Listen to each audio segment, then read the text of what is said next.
Aí galera que curte engenharia clínica, hoje nós vamos continuar com o nosso curso sobre eletrocirurgia, sobre teste de bisturi elétrico, que está sendo feito com o apoio da DI Hospitalar e da Heigl Medical. A DI ela distribui uma série de equipamentos da linha ambulatorial, terapia intensiva, centro cirúrgico e também equipamentos de desempenho como o Uniterm, que é esse modelo que a gente vai explicar no nosso quarto vídeo. Então hoje nós vamos falar sobre o modo monopolar, comparar com o bipolar e falar sobre as formas de onda, de corte, coagulação, blend 1, 2 e 3, entender como as frequências podem ser utilizadas, né, os diferentes tipos de frequência, como os diferentes níveis de tensão com que cada onda trabalha. Então, bora rodar o vídeo para a gente sair mais forte dessa parada. Os modos de operação basicamente é o bipolar, né? Por exemplo, eu não tenho eletrodo de retorno, então a corrente elétrica entra por uma dessas pontas e retorna pela outra.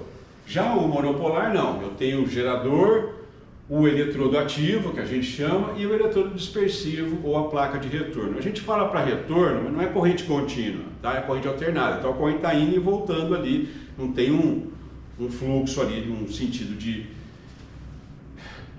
corrente, tá? Corrente alternada.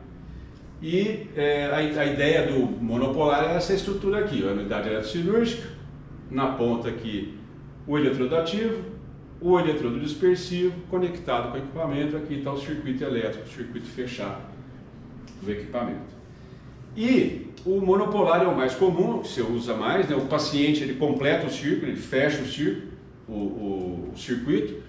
E o eletrodo ativo, vamos dizer assim, é uma peça, ela tem várias formas, né? Dependendo do tipo de cirurgia, o cirurgião escolhe um tipo de ponta do bisturi. Essa aqui, que é a tipo agulha, né? Como a área dela é muito pequena, se eu dividir miliampere por área, aqui vai dar uma densidade muito maior, vai produzir muito mais calor nessa ponta. E já nessa forma de esfera, tem algumas que são forma elíptica, você tem uma distribuição maior da corrente elétrica. E o importante, né, uma dúvida que sempre tem, né, então alto valor de densidade de corrente elétrica nessa do tipo agulha, né, e o eletrodo de retorno dispersivo, né, qual que é a ideia dele? É oferecer uma área grande, porque eu pego miliampere e divido por uma área grande, eu vou ter uma densidade de corrente menor, por isso eu vou produzir menor quantidade de calor ali na placa, né? E tem uma dúvida comum que é onde colocar o eletrodo de retorno, o eletrodo dispersivo. Eu queria chamar vocês para o seguinte ponto.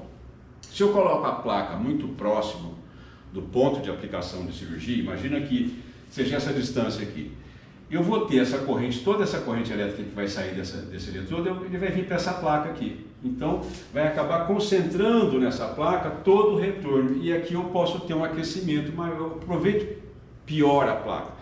Agora, se ele estiver um pouco mais distante, como é muito comum colocar na panturrilha, por exemplo, uma das áreas, a corrente elétrica ela percorre por todo o corpo e ela usa, vamos dizer, a área, ela usa com maior eficácia, efetividade, né, toda a área do eletrodo. Então é muito importante se atentar no manual de operação do equipamento e ver o que o fabricante está recomendando para você. E você, junto com a enfermagem, garantir esses aspectos de colocação da placa, onde colocar, como colocar. No bipolar, né, o eletrodo ativo e o retorno estão no mesmo local, o tecido também completa o circuito, porque o tecido fica aqui bem no meio, né, não usa a placa de retorno, usa valores de tensão menores do que o monofásico, né, monopolar, tem uma capacidade menor de cortar e coagular, mas também assim, são áreas específicas, né, então só para reforçar aqui mais uma vez que a corrente não é contínua, tá? Não é corrente contínua. Agora, a unidade eletrocirúrgica tem diferentes modos de funcionamento, tem diferentes formas de onda e ela trabalha com diferentes tipos de tecido. Então, a forma de onda, por exemplo, aqui eu vou dar um zoom nesse quadro aqui novamente, para vocês entenderem, né? A corrente de corte, ela é ininterrupta. Você acionou ela corrente de RF continuamente, ininterruptamente. Já a de coagulação, ela tem picos intermitentes, ou seja, ela funciona um pouco, descansa um pouco, funciona um pouco, descansa um pouco, mesmo que você esteja com o pedal pressionado constantemente, tá? O próprio aparelho ele vai dizer, você vai definir, dependendo do aparelho, você pode programar esse tempo aí, principalmente no blend, né? Então esses são picos intermitentes de ondas senoidais amortecidas. Ativou, descansou, o tecido, vamos dizer, como se ele, naquele período que está desligado, não vai produzir calor, então produz aí um certo resfriamento do tecido, né? Já as correntes do tipo blend, eu tenho que ajustar o ciclo de trabalho, eu dizer quanto tempo ela vai ficar do ciclo, né? Quanto tempo ela fica ligada, quanto tempo ela fica desligada. E ela trabalha com tensões elétricas intermediárias. Então tá aqui, ó. Corte, corrente é contínua. O tempo de desligado aqui é o tempo que está ligado, tempo desligado. Blend 1, 50% do tempo ligado, 50% desligado. E aqui vocês vejam que a tensão, blend 1, 2 e 3, a tensão vai variando, vai aumentando até chegar no máximo de alta tensão no caso da coagulação. E no caso da tensão de corte, a tensão é menor, mas ela não tem ponto de desliga. Tá? Então, alguns equipamentos eles permitem programar esse blend, programar o duty cycle, né? Você dizer quanto percentual do ciclo que ela fica ligada e quanto fica desligado. Então, essa é a carinha do corte, a frequência é constante, ela produz o calor localizado, lembrando que o tecido tem água, as células têm água, então você vaporiza o fluido intercelular, não faz o resfriamento do tecido, né? Produz um corte limpo e utiliza tensão menor do que na coagulação. Tensão de coagulação, tensão de corte, beleza? Já a coagulação, alta corrente, alta tensão, você veja que ele deu aqui a forma de onda, aqui ele desligou, tá? Então é um centelhamento intermitente e utilizado para produzir efeito de coagulação. Então 94% do ciclo de trabalho, de maneira geral, é mantido desligado. A corrente de coagulação, ela pode ser dissecação. Na dissecação, o eletrodo ele entra em contato direto com o tecido. Você encosta no tecido e aí você tem um melhor aproveitamento do calor gerado.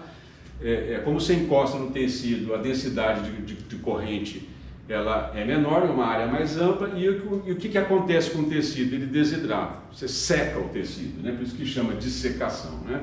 E a fulguração não, já não tem contato com o tecido, então essa tensão alta, né? Ela ioniza o ar entre o eletrodo, a cabeça do bisturi e o tecido, ioniza o ar, então produz o centelhamento, é como se fosse um efeito spray, tá? É isso que acontece na coagulação, e tipicamente a potência de 30 a 50 watts e trabalha de 9 a 10 kV. E aqui esse é um do livro do Guedes, né, mostrando aqui a dissecação, você encosta no tecido, a fulguração forma um spray, né? Aí tem a coagulação, sim, você encosta também no eletrodo, acaba atingindo uma área maior, enfim, e o corte tem um corte claro, limpo, né, do tecido. Aqui os blends, né, por sua vez, deixa eu soltar aqui os bullets.